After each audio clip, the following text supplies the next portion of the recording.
Settle down, settle down. As you can see, this front section's all my friends who I haven't met yet. Wow. I gotta be honest with you, when I looked at the schedule and saw that I was speaking at 8:30 in the morning on a Sunday, I was like, yeah, it'll just be me and like 3 people, all right? And it'll be perfect. But you know, God had another plan, and I am absolutely so honored to be here. I'm always honored and touched when anybody thinks that I have anything to offer. So just know that regardless of what happens for the rest of the morning, you have all touched me in a very deep and beautiful way. So thank you for that.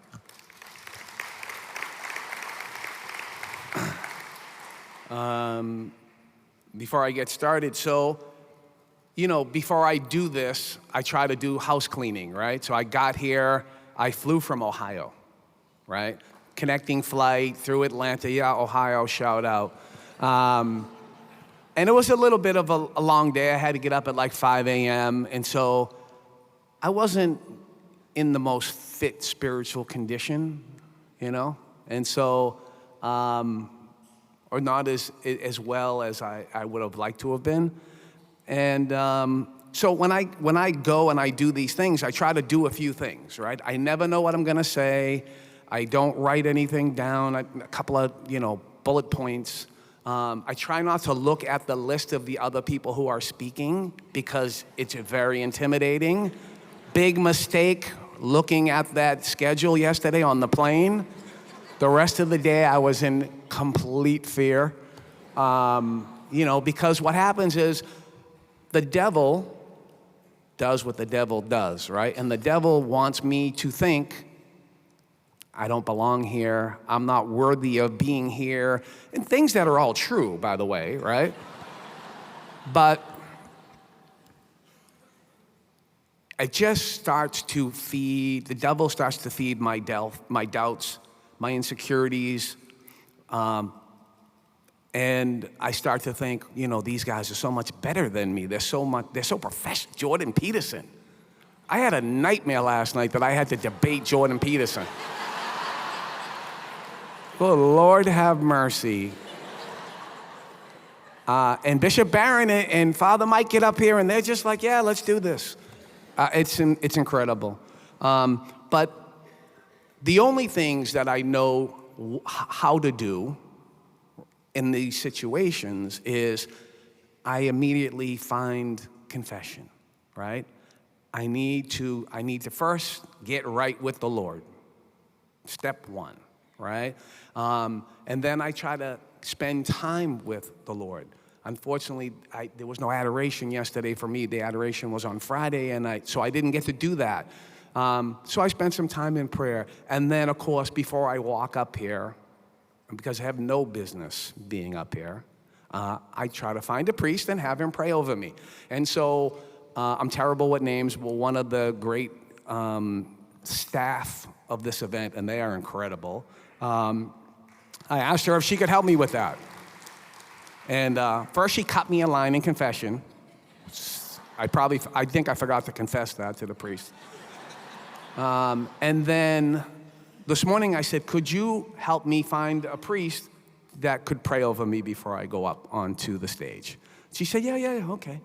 And so I'm standing over there, and Father comes over, and Father Ignacio from Spain, and he says, yes, I'd be happy to pray over you. And he goes, but I'm gonna do it in Spanish. And I'm like, okay. I mean, you know, it's the language of the Lord, right? It's international. It don't matter how it comes. But as he started to pray over me in a language that I do not understand, shamefully, because I'm married to a Latina, right? 30 years, you just heard the guy say it, right? And I know when I'm in trouble. That's about it. And he began to pray over me. And I began to feel chills. Like right from here as he was praying, and then right like down to my feet, like, and I was like, okay.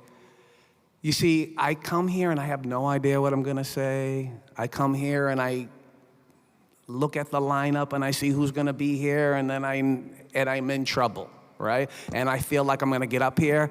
Like, that dream was me. You remember the Brady Bunch when they said, yeah, just imagine everybody's in their underwear? That doesn't work. But last night it was like me and Jordan Peterson sitting in 2 chairs, and I think I was in my underwear, and it was just horrifying. So, I'm excited to see what the Holy Spirit has for us this morning. I really am. What I'd like to do is, I'd like to start with the dedication of my book. And my book is The Big Hustle. I'm not selling my book here today. You can find it on Amazon, but don't buy it on Amazon. Buy it on Our Sunday Visitor if you can. I'd much rather see the money go there. Yes. And I'm going to try to get through this dedication, which I've read 1,000 times. I'll try to get through it because it touches me each and every time. This book is dedicated to the women who have impacted my life and, in fact, saved my life. To our Blessed Mother Mary, for your continued intercession on my behalf, for the love and mercy you have always shown me. For Saint Mother Teresa, for your yes to our Lord and to the poor and forgotten, your kindness and mercy changed everything for me. For Mother Elvira of Comunitat Cenacolo, for your sacrifice, your service, and your joy. You have been a reflection of God's love and mercy for me and my family, as well as thousands of other families you have touched. For my mother, Alma, who suffered greatly as a result of my addiction, thank you for never giving up on me and for your endless prayers. To my wife, Venerata, my partner and my best friend, your love and support have meant the world to me. Our Lord picked you to walk on this journey with me. You have made me a better man. You are the love of my life. Thank you for everything you have done for me and for our family. And to my daughter, Kyra, thank you for being the amazing young woman of God that you are. You are in my prayers always.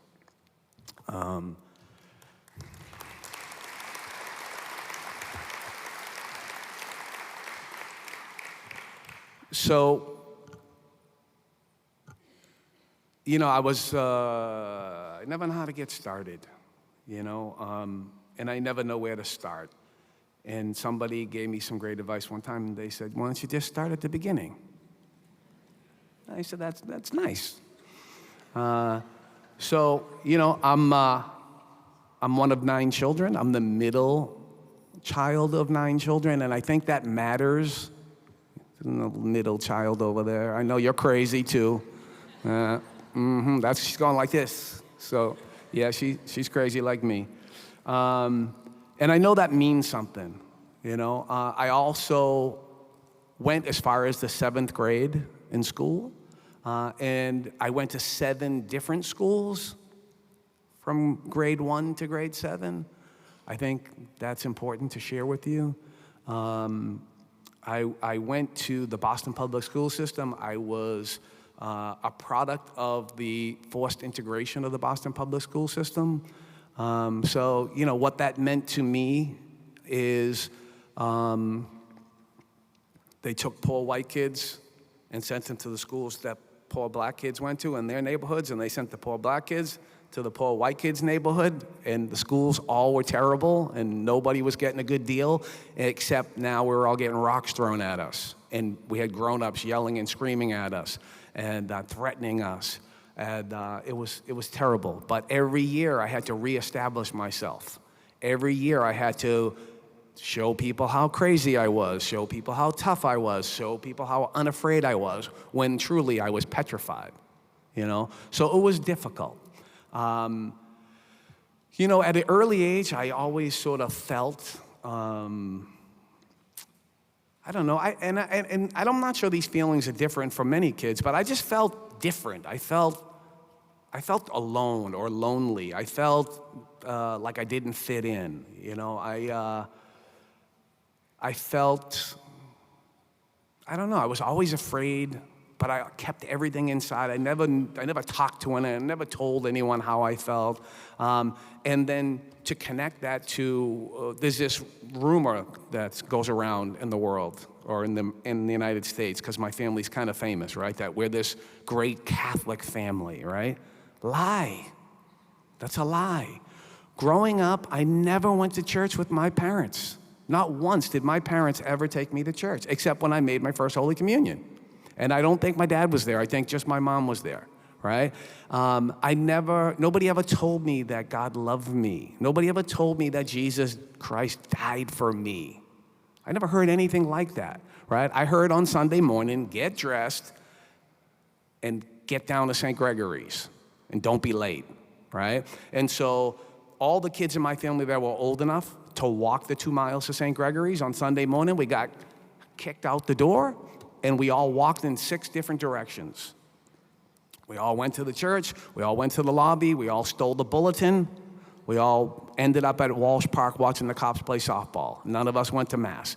And if we did go to Mass, I'll speak for me, if I did go to Mass, I can tell you that I never felt comfortable, I never felt at home. I always felt like that I wasn't good enough to be there. That somehow everybody else there they were holy, right? And I'm a sinner. I didn't realize that we're all sinners. I had no clue because I had no guidance. Nobody ever explained any of this information to me. And so I was left to figure it out myself, and it didn't go very well.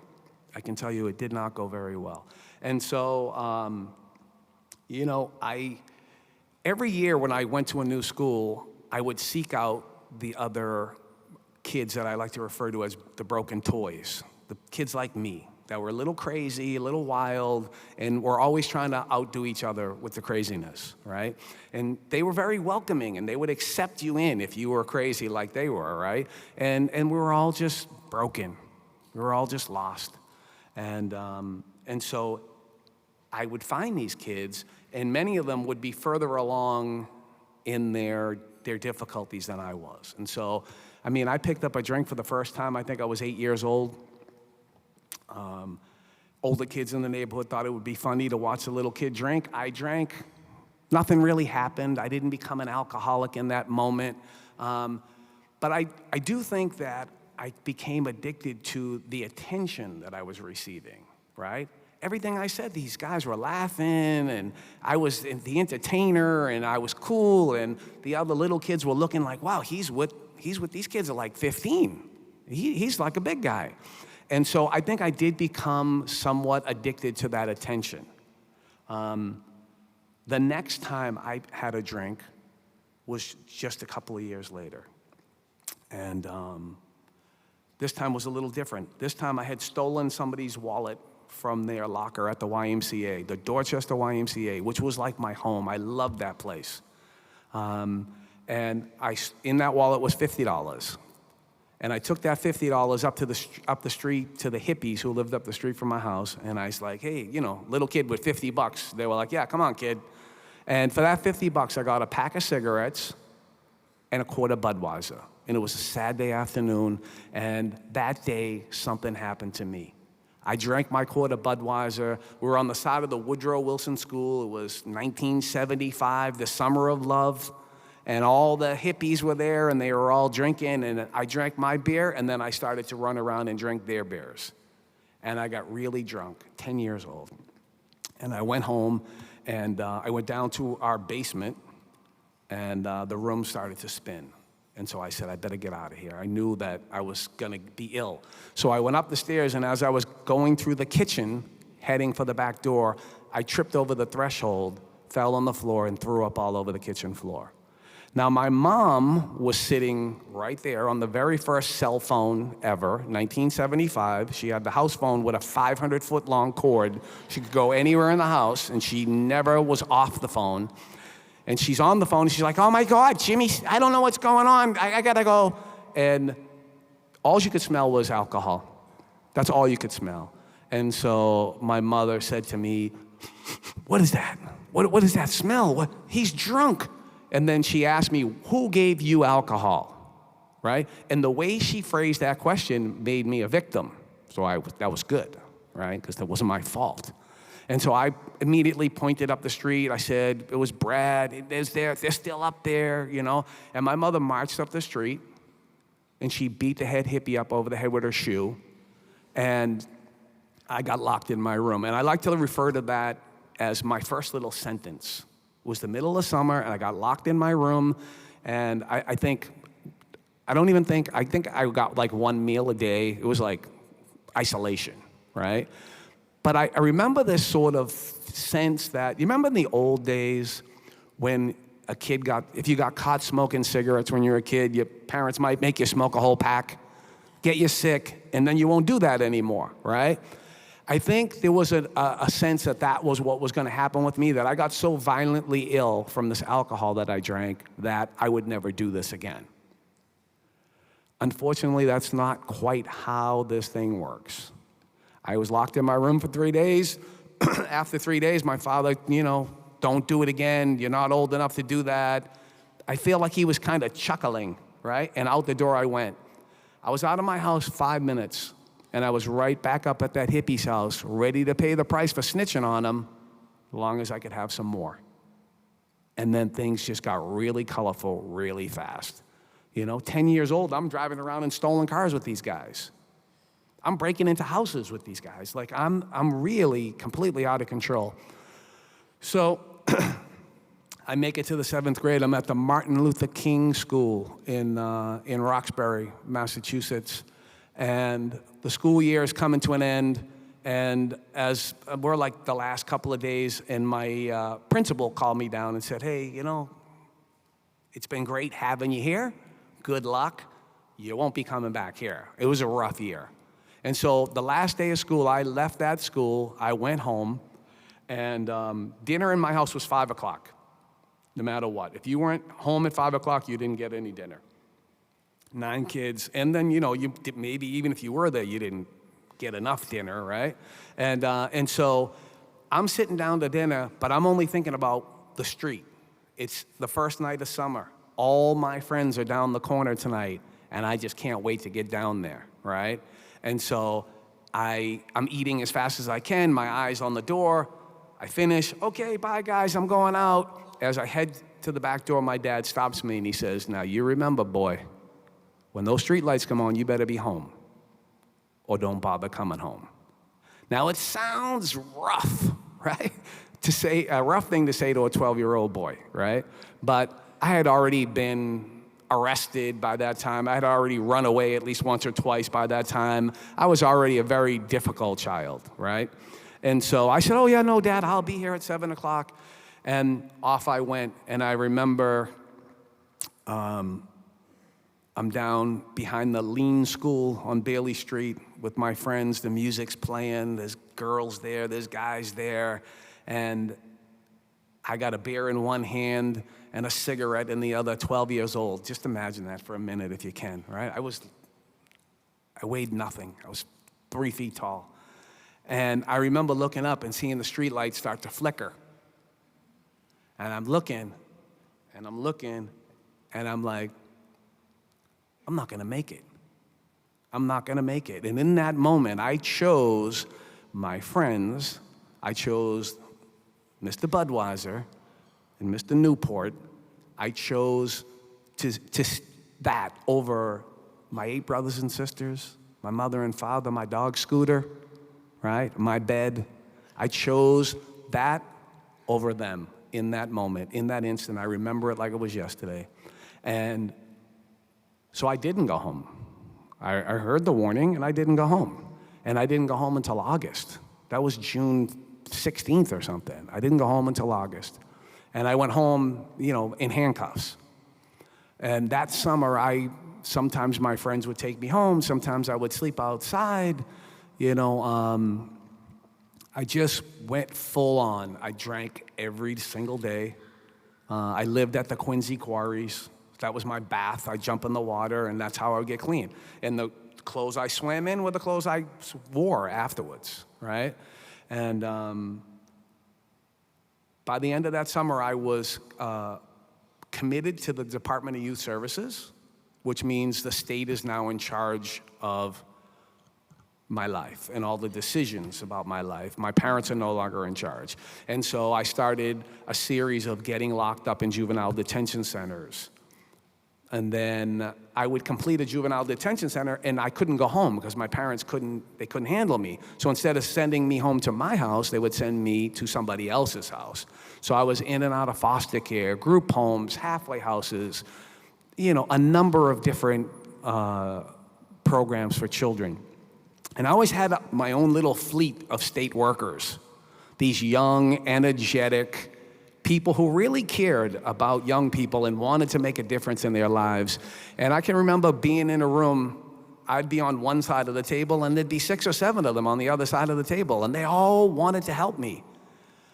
But I was so full of fear and so full of doubt and shame and so many just feelings. I didn't have a low self-esteem. I had no self-esteem, right? And so they would be saying, just tell us, how can we help you? We want to help you. We'll do anything. We'll try anything. But I just couldn't say the words. I couldn't say, I need help. I couldn't put my finger on what was wrong with me. I didn't know. I just thought I was crazy, right? And this is what you do when you're crazy. And so that life continued. So in and out of juvenile detention. In juvenile detention, I picked up a nickname. My last name is Wahlberg. The state prison in Massachusetts is Walpole. So they started to call me Walpole. That was my nickname. And I thought that was funny because I had a plan, right? And my plan was when I turned 17, which was when you are an adult in Massachusetts, I'm going to get a job. I'm going to join the Army. I'm going to do something else than what I'm doing now. This is just kid stuff. I'm just having fun. And unfortunately, I turned 17, and within a month, I was arrested for an armed robbery. And I was on my way to state prison. At 17 years old, actually, I just turned 18. I got sentenced to a 3 to 5 year maximum security state prison sentence for an armed robbery. And I went to Walpole State Prison, and I was petrified. I had been there as a young boy on like a Scared Straight kind of a program. And so I walked in there, and I knew people. There were people there from my neighborhood. There were people there that were there when I went on this tour, and they spoke to us, And it wasn't pretty. I can tell you that. It was a very scary place. And immediately, I relied on the things that I knew how to do. I said, I need to be crazier than everybody else. I need to make them think that I'm a tough guy, meanwhile, I weigh 115, 120 pounds. I'm scrawny, skinny, and petrified. And so I started getting in trouble in prison, trying to prove myself to everybody else. You see, there was a thing that I realized at that time in my life. I never had an original thought. I didn't have my own opinion on anything. I didn't have a belief system. I didn't have anything, right? I lived my life for what you thought of me. Whatever you thought of me, that was enough for me, right? And so I was a chameleon. I would create. I would just be who you wanted me to be. And I can remember walking around the chow hall in Walpole State Prison with some of the most dangerous men in the country. And, I knew a lot of people. And prison is a very segregated and separated place. It's separated by neighborhoods, by race, by ethnicity. And so people stuck together with their own, And so at every table, as I walked up to every table to say hi to somebody, I became more like them, right? So if I walked up to the table and it was all Italian guys, I was, hey, how you doing? Like I was becoming them so that they would accept me, so that they would like me, so that they would love me, right? Because that's all I was looking for. I was just a broken toy looking for love in all the wrong places. Ultimately, my need to impress other people got me into the hole in prison. So now I'm in prison within prison. I'm doing a 3 to 5 year prison sentence. When I got there, they told me, if you're good, you'll be out in 2 years on parole. Ultimately, I did 5 years on that sentence because of my need to impress other people and my need for you to like me. How sad is that? How pathetic is that, right? But that was my life. And so I'm in the hole. I've been in the hole for a long, long time. And they come to my cell and they say, Wahlberg, you got a visit. And I'm very confused by this because I don't get visits. I'm not in contact really with my family. I don't have any friends. I've burned every bridge there was. And so in the hole, when you come out of the cell, you're wearing a jumpsuit, leg chains, waist irons. That's the only way they let you out of the cell. And so they bring me out to the little visiting room, which is another little cell, and there was my mother. And I walked into the room, and I sat down, and I saw the look of horror on her face. See, I hadn't seen a mirror in a long time, so I didn't really know what I looked like, you know? And I was just an animal. I was an animal in my appearance. I was an animal in the way I spoke. The way I carried myself. I was completely paranoid. I was in a 23-hour-a-day lockup in less than a 6x9 cell with a barred door and a solid door with a little window. It was real. And this poor woman was horrified. I'm not even sure we had much of a conversation. I remember they took her out, and she was sobbing, and she left. And I went back to my cell, and I'm not sure I don't know what impact, if any, it had on me. You know, I went right back to just whatever craziness we were involved in that day in all the guys in their cells. And so I'm in that cell, and I don't know how long I've been in there. I don't know how long I've been in the hole. I don't know how much time I have left in my sentence, but I've been in prison now for a long time, and they come to my cell and they said, hey, good news, you're all done with your sentence. On a Friday afternoon, they come and say, you're going home on Monday. Now, you would think I would be very excited by that news, but I was not very excited by that news. I was petrified of that news because I had nowhere to go. I knew prison. I didn't know what was going on in the world anymore. I had no idea what was going on out there. I hadn't spoken to people. I hadn't watched the news. It was very scary. And so I was like, wait a minute. By my calculations, I actually have 6 months left. And they're like, no, you gotta go. And they're kicking me out of prison. They're kicking me out of state prison. And so I got 2 or 3 days now to make some calls. So I call my older brother, Arthur. Collect. He takes the call. And I say, hey, buddy, how you doing? And he's like, hey, what's up, man? How's everything? And I said, wow. I tried to sound as excited as I could. Great news. I'm getting out. Really? That's cool. When? Monday. Really? And I'm like, yeah, and I got nowhere to go. Can you help me out? And he said, after a long pause, you can come here. He said, we just gave notice. We're moving out in a month. You can stay here for a month till you get on your feet. And he came, he picked me up. He said I stayed on his couch. He picked me up. The first place he took me was to see my mom. I see my mom, and I could see the fear in her face. She would tell me later that she knew within 5 seconds I was going back to prison. And she was just very afraid that I might take one of my siblings with me. And she just really kind of wanted me to leave and not come back, because she knew there was going to be more shame, there was going to be more embarrassment. My name was going to be all over the streets because I did things in a big, loud way, And so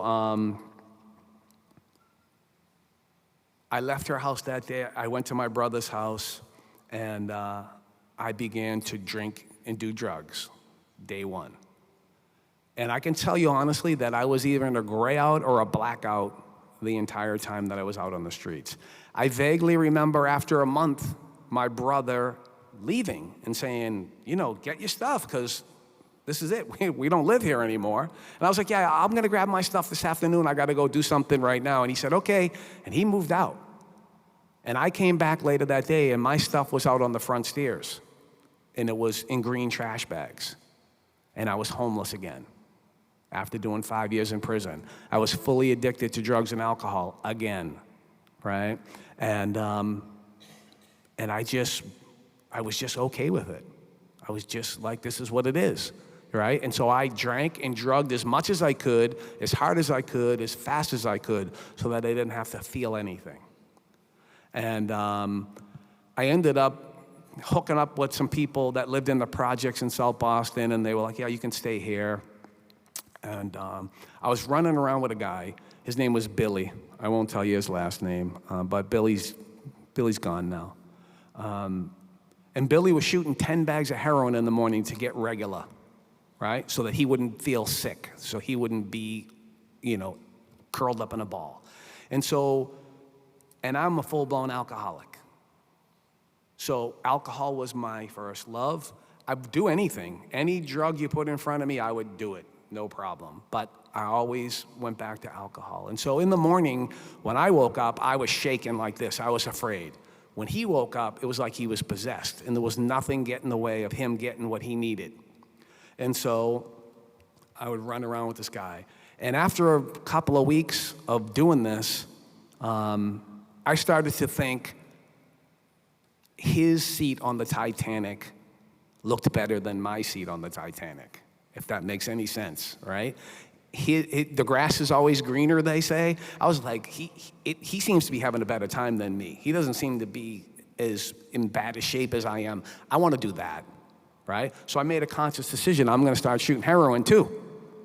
And so the day came, and to Billy's credit and to Billy's selfishness, he talked me out of it for that day. And then that night, God intervened on my behalf, and I got arrested again. I got arrested. I was stumbling around the streets of South Boston drunk, and I was checking doorknobs and car doors. I mean, I was completely in a blackout, and a first floor apartment door was open, and I walked in. 2 o'clock in the morning, nobody's home. I start collecting some of their belongings. I grab their VCR. When I speak to young people, I have to explain to them what that is. But I put the stuff by the back door, and as I was getting ready to leave, I thought, maybe there's a beer in the fridge. And I went to the fridge, I opened the fridge, and there was a six-pack. And I said, all right then. And I grabbed the beer, and I sat down at the kitchen table, almost like I forgot what I was doing or where I was, and I sat down and I drank the beer, and I might have dozed off. And the next thing I know is I wake up, and I'm in the police station, and I'm covered from head to toe with blood, and I have no idea why I'm there. And I was afraid that I probably killed somebody because I was a very violent alcoholic. Come to find out that the blood was mine, and that cop, it was a cop's apartment that I broke into. He came home for a coffee in the middle of the night and found me passed out at his kitchen table. Him and his partner did what I think most people would do if they found somebody in the house. They beat me up pretty good. And I remember I was back in court. 6 months to the day later, after doing 5 years, I'm back in court with brand new charges. And these charges, the district attorney was saying, this is home invasion. That carries a life sentence in Massachusetts. And they were talking about giving me a life sentence. They were like, this guy is a career criminal, he needs to go. This police officer spoke up on my behalf. And he said, life? He's like, look at the kid, he's a mess. Why don't you get him some help, right? He was satisfied with the beating he gave me. He was a neighborhood guy. I mean, he got it. He knew people like me. And so ultimately I end up with a 6 to 9 year prison sentence. 6 to 9 years. And I pled guilty to the charges. I gotta tell you, it's a very odd thing to go into court and admit to things that you're not sure if you did or not, that you don't remember. Not one bit of it that I remember. And I had to stand up and say, yes, Your Honor, it was me. I'll take the 6 to 9 year prison sentence and what's behind door number 2, right? And that's it, and I'm off. I go to prison. I go right back to the prison I walked out of 6 months before. And I walk in and I run into a guy. His name's Kenny. I won't tell you his last name, but Kenny is alive and well and free. But at that time, Kenny was doing 40 to 60 years. Kenny is the only person to successfully escape from that prison. Yeah. And they found him, obviously, he's back. And I walked in and I was like, hey, Kenny, how you doing? And he just looked at me with this look of disgust. He said, man, I spend every day trying to figure a way out of here. You go out and come right back, you're an idiot. And he just walked away from me. And I never spoke to him again until a few years ago on the streets. And so I'm back. I'm doing 6 to 9 years, and I only know one thing. I cannot do 9 years, right? I had a 3 to 5. I did 5 years. That's the way I do my thing, right? I can't do 9 years. If I do 9 years, I'm going to be older than 30 when I get out, and that's prehistoric, right? So I start doing things to create an illusion. I start going to 12-step meetings. I start going to therapy. I start doing things, and then I don't just go to these things. Now I'm in charge of these things, right? I'm setting up the chairs. I'm making the coffee. I'm signing people's papers that they attended the meeting, right? This is insanity, right? And so, and there was a guy that used to come in from the outside. Every week he would come in. And he was carrying a message of hope. He was like, hey, I used to be in a place like this, and now I do these things, and I don't have to do that anymore. But it's my responsibility to come back and share that information with you guys. That's the only way I get to keep what I got. And every week he would come in, his name was Greg, and he'd be like, hey, dude, you don't have to live this way anymore. There's a better way. And he handed me his phone number. And I'm like, what is this guy after, right? Not for a minute thinking, I have nothing to offer anybody. I'm in prison. This guy's giving me his number. He's like, bro, I'm just trying to stay sober. And so I was very weirded out by him giving, I didn't know what he was up to. I didn't trust anybody. But ultimately, I called him, and his family would take the calls. His kids would take the calls. He was just trying to help me, right? And completely selfless.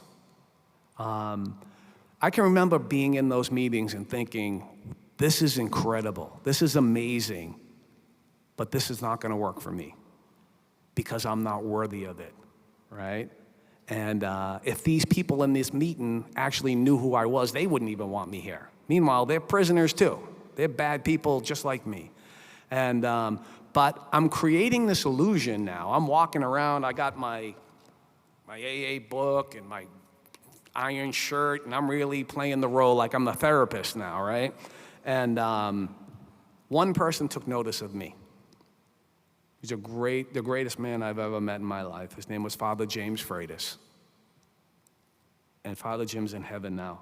And Father approached me and he said, hey, you're Jim Wahlberg, right? And I said, yeah. And I was like, I didn't know what I was gonna be accused of, right? And he goes, I hear good things about you. I hear you trying to change your life. And I was like, yeah, that's me. And he's like, I have a job opening in the chapel. I need a custodian. Would you be interested? And I was like, absolutely, Father. Now, I was not thinking about going to Mass. I was thinking about the fact that Father Jim smoked cigarettes. I was thinking about the fact that Father Jim had a phone in there. I was thinking about the fact that he had coffee in there, that there was peace and quiet in there. I went right to the big hustle, right? I'm not much, but I'm all I seem to think about. How am I gonna benefit from this situation, right? And so I was just looking to hustle this guy who was trying to help me. And so after a couple of days of working in the chapel, I said to him, Father, I gotta talk to you about something. I was like, I got a younger brother, and apparently he's in some kind of a singing group, and they actually have a cassette tape for sale at Tower Records. Always have to explain that to the kids too, right? And I said, is there any chance that you could bring me a cassette tape? I said, Father, I've been a terrible brother, and I really want to support him in this. And he was like, let me see what I can do. And the next day, Father Jim Freitas broke the law, and he smuggled me in a cassette tape and a cassette player. And I was like, I didn't think, oh, wow, what a great guy, what a kind person, what a generous person. I was like, ooh, what am I gonna have him smuggled next, right? That's the way I thought. And so, I'm there, I'm working in the chapel. After about the second week, Father says to me, listen, it's critically important that the chapel is clean for Sunday Mass. So here's what I want you to do. I want you to clean the chapel after the vigil Mass on Saturday evening. And I said, okay, Father, no problem. And in prison, everything moves on a clock. The doors open, everybody moves, the doors close, they don't open again for a period of time. And so the doors happened to open before Mass. So I had to leave before, so I had to go to the Mass, right? So 2 weeks in or a week and a half in, Father's got me going to Mass, and I don't even see it. I don't see the move, I'm thinking I'm hustling him, right? I'm going to Mass now, right? See, what I didn't realize is I'm a hustler. I'm hustling for myself and my own selfishness. He's hustling me for the Lord, right? He works for the authority, right? And so I'm back at Mass. I'm there, and those feelings that I felt when I was a little kid came back quickly. I wasn't good enough. I didn't belong here. I'm such a shameful person. I didn't even know what a sinner was. I didn't have the terminology, right? I didn't understand the Mass. I didn't know the Mass. I didn't know when to stand, when to sit, when to kneel, responses. But there was a guy who sat next to me who was a hardened criminal. He's a bank robber from Charlestown, Massachusetts. And that was his career choice. But he also grew up Catholic. He went to Catholic school. He knew when to stand. He knew when to kneel. He knew the prayers. He knew the responses. You know, it was just a career choice for him, this other thing that he did, right? And so I just watched him. And I just mimicked what he did, you know? And maybe a week and a half later, Father Freitas comes to me, and he's so excited. And he's like, big news, big news. And I'm like, what's going on, Father? And he says, Mother Teresa is coming to this prison. And I'm like, what? Really, Father? Who's Mother Teresa? He was so excited. And so I went and I made a phone call, collect call to my mother. This was the only way I realized how big of a deal this was. I called my mother, and she took the collect call, which was a big deal all on its own, that she accepted the call. And I said, hey, Mom, some lady, Mother Teresa, is coming to this prison. And she starts yelling to her mother, who lived in the house, Ma, Mother Teresa's going to Jim's prison. And it was the first time in my entire life that I ever said anything that impressed or excited my grandmother. My grandmother lived with us for most of my life. My grandmother, there were nine kids. But to my grandmother, there was only one kid. My sister Tracy was the princess. The rest of us, she had no time for us. My sister Tracy got to sit down and eat Entermans and watch, you know, the game shows, and she was it. The rest of us, she didn't care about us. But for the first time, she was excited about something that I said. And so I started to understand that this might be some kind of a big deal. So I better look into this. So I start, I'm looking into it. I'm doing a little reading and investigating. And I understand that there's this really important person coming. Important. Not holy, important, right? That's the best I could put together. And so the day came, and I'm in the prison is like almost set up like a college campus, with one exception. There's like a giant 40-foot wall with razor wire and all that. It's a little different, but it's like a quad, right? And so I'm walking through the quad, and I can see the door where the cameras are back there is the door where people come through to enter into the prison. And the door opens, and I see all these people coming through. And we all wear like prison clothes. So they all have suits on. Right? So as they get a little closer, I recognize the governor, I recognize the warden, and the head of the prisons, and then as I got a little bit closer, they separated a little bit, and there she was. And as they got closer, I noticed a few things about her. I noticed her feet. Her sandals looked like they were 200 years old, and her toes were all crunched up. And I came up and I looked, and she had this old ratty sweater on that looked like it was probably a couple of 100 years old as well. And there were pockets in the sweater, and there was money hanging out of the pockets. And I have to admit to you, I spent a little time, more time than I should have, looking at that money and wondering, could I get some of that money, right? But there was no money in prison, so it was a very was an awkward thing. It was weird. I didn't understand what was going on. And so, wow, I got 1 minute left? It's going to be a problem. It's going to be a problem. Anyways, John Hale, this is going to be a problem. Anyways, she comes, and they walk by me. We don't make eye contact. Nothing, just, interesting. And I go back to the chapel. Father Freda says to me, hey, Jim, good news. Because you work in the chapel, you're going to be part of the procession. And I said, so cool. What's a procession, Father? And he said, you're going to walk in with her. You're going to walk in with her, with Mother Teresa. And I was like, oh, that's awesome. And so here we go. We're walking in through the gymnasium up to a stage like this that served as the altar. And I remember the cardinal was there, and he had his big fancy hat and his stick. And they had a big fancy chair. They brought in a big fancy chair from outside for him to sit in. It was very impressive.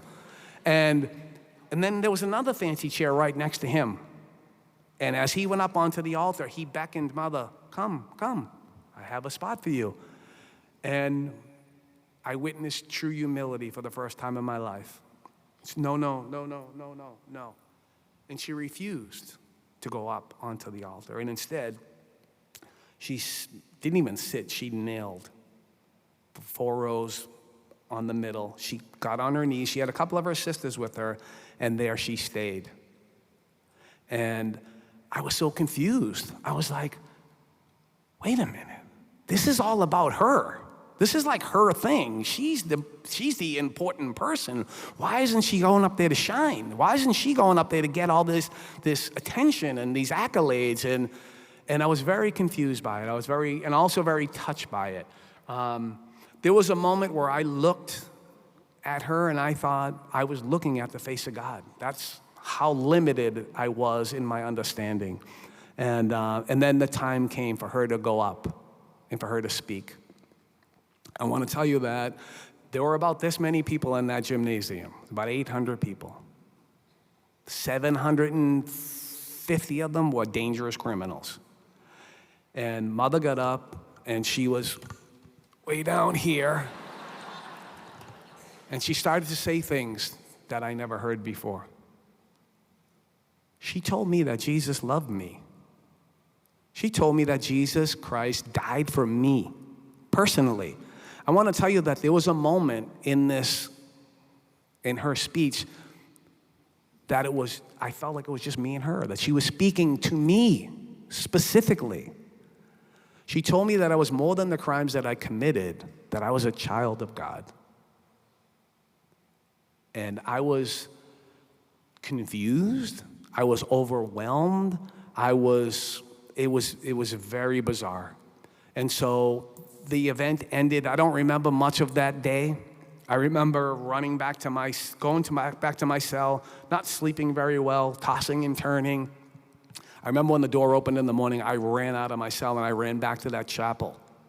And I said, Father, I need to know more about this God she's talking about. I need to know more about this Jesus that loves me, right?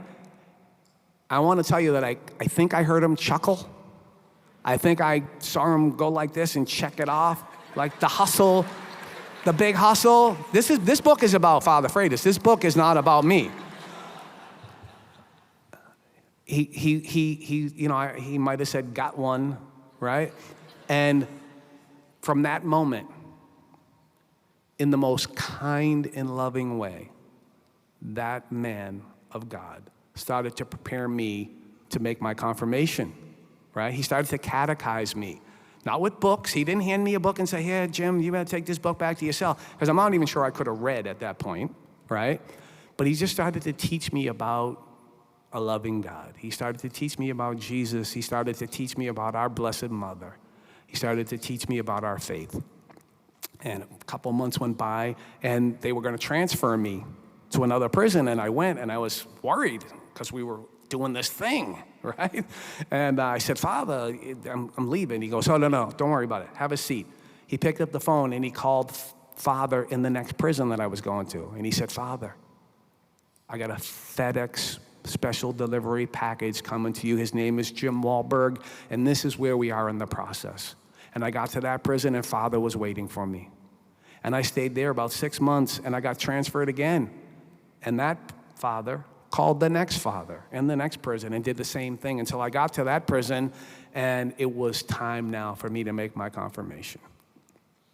And I remember calling my mother. We're in overtime by now, so somebody can just, I need a couple more minutes. I have to tell, thank you. I just have to, because it's the most defining moment of my life, and it cannot be left out. I called my mom and I said, Mom, I'm gonna make my confirmation, would you come?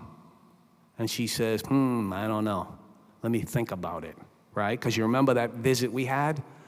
At that visit, she made a promise to herself. She would never visit her children, any one of her children in prison again. And now here I am asking her to come to the prison. And so I called her back the next day, and she reluctantly agreed to come. Is there a picture of, yeah, so there's a picture of me and my mom, and there's a picture of me making my confirmation. Right after I made my confirmation, I got a little cake in prison. It was nice. But my mother would say to me, for the rest of her life, on any number of occasions, family occasions, intimate moments between her and I, the birth of my children, got married, not always in the correct order. But she would always go back to that day. She would say, Jimmy, she used to call me when she was being loving. She called me some other things too. Jimmy, do you remember that day, the day when I knew you were different? Do you remember the day when I knew that you were gonna be okay? About 3 months after that day, I went to the parole board. And I went in and I started, God bless you, and easy does it, keep it simple. And I just spurting out things. I'm all better. Can I go home now? And they were laughing at me. And the person that ran the parole board had my file. It was this big. And they laughed at me and they said, you haven't gotten any trouble since you've been here this time. We're going to let you go. But we'll see you when you get back. And I wasn't offended by that. I still thought, after everything I've been through, I was coming back. But he goes, but I do want to, we got a letter here from somebody. So they open up the letter, and it's a letter from my mother. And it says, before you stands a man of God. It's okay. You can let him go now. He ain't coming back. Like she was in the room. Now, to give you context on who my mother was as a woman, as a person of integrity, my brother got arrested with all his friends. They're in court, and they're all standing in front of the judge. Behind them is their mothers. And he starts with the first one, Mrs. McGillicuddy, tell me about your boy. Oh, he's a fine boy. He never gets in trouble. He helps old ladies across the street. Lie. Lie, lie, lie, lie, lie. They get to my mother, tell me about your son. Lock him up. He's a rotten kid. He hasn't been home in 3 weeks. He's going to kill somebody. That's who she was. She wouldn't lie for you. If it was the best thing for you to be locked up, that was the best thing. She was trying to save her family. So that's who she was. And so for her, all the way through, has anybody ever seen the show Wahlburgers? So there's a thing that's a joke. If you go there, they sell T-shirts, mom's favorite, right? And my mother would tell us from time to time that we were her favorite, and we would fight over who was her favorite. My mom had a moment of clarity towards the end of her life in her dementia. And she sat down with me and she said, Jimmy, you're my favorite. And I laughed, right? And then she said, no. And then she began to tell me why I was her favorite. In a moment of clarity, she told me how proud she was of me and how proud she was of the dad that I had become and the brother that I had become, and that how I changed my life, and that how I served my community, and that I love God. I know the theme of my talk is the big hustle because I didn't know what to say when they asked me what's the theme of your talk. But really the theme of my talk is nothing is too big for God. This is the Good News Conference. Good news. Whatever you're going through, whatever's happening in your family, and we all got stuff going on. Don't even try it, right? Nothing is too big for God, man. Nothing. I want to thank you. I want to say God bless you and enjoy the rest of the conference.